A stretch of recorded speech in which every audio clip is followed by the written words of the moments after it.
Linda is attacked as she is leaving the barn where she keeps her horse by a man in a hockey mask.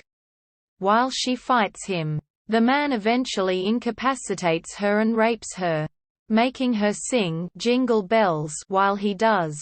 After the rape, she goes to the police, who are largely unhelpful, asking her personal questions that imply she may have brought the rape on herself.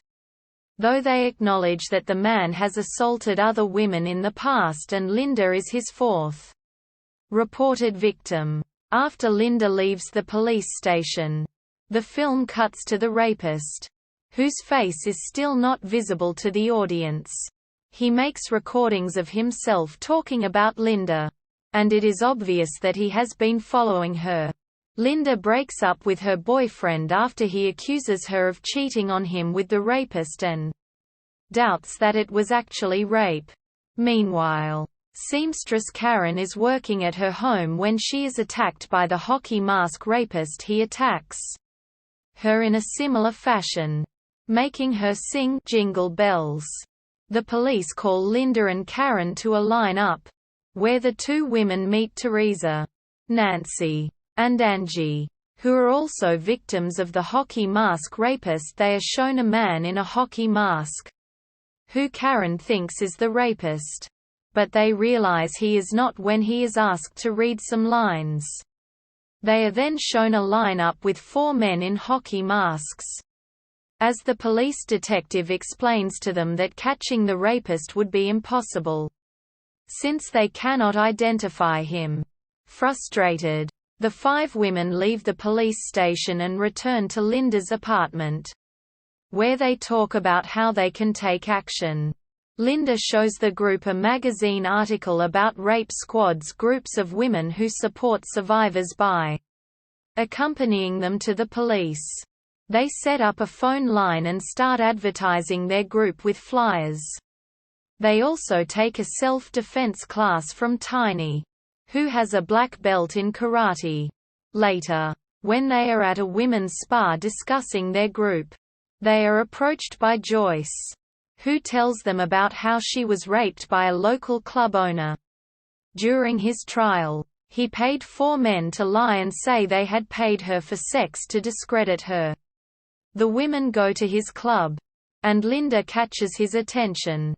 He invites her back to his apartment to watch a skiing video. Even though Linda is explicit that she only wants to watch the video and leave, he attempts to rape her. She yells, and the 4 other women in her group and Tiny run into the apartment. Tiny beats him up while the other women destroy his apartment. They then handcuff him to the bed and dye his penis blue so that he won't be able to rape again, without being identified. Meanwhile, it is clear that the hockey mask rapist is aware that the 5 women know each other. He tracks down and attacks another one of their friends, choking her to death when she fights back.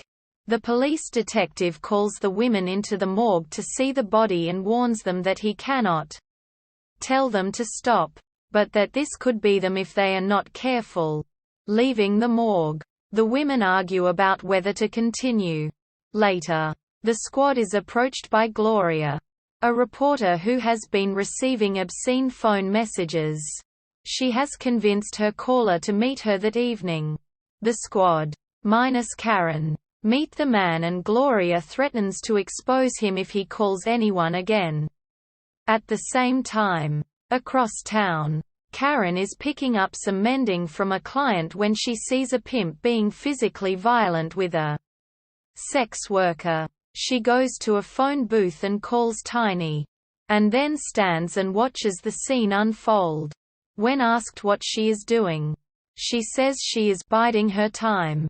Tiny and the other squad members arrive and the squad damages the pimp's car while Tiny beats him up. They leave him bruised and bloody on the hood of his car. And then the sex worker asks if he is okay, before punching him as she walks away. The hockey mask rapist unmasked is stalking his next potential victim, who sees him taking photos and calls the police, who do nothing. She passes him as she leaves her apartment, and returns home to find he has broken her lamp and gotten into her clothes. She calls the squad, who offer to drive her to her parents' house.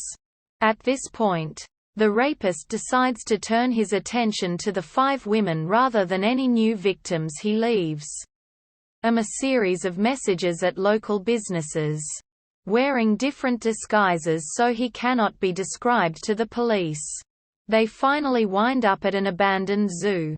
Teresa wants to turn the case over to the police, but the other 4 women dismiss the idea. They walk through the zoo before Teresa decides to leave. After leaving, she attacked by the masked rapist, who breaks her neck. Meanwhile, the remaining 4 have decided to stick together. Karen's heel breaks and the rapist grabs her before the others realize she is gone.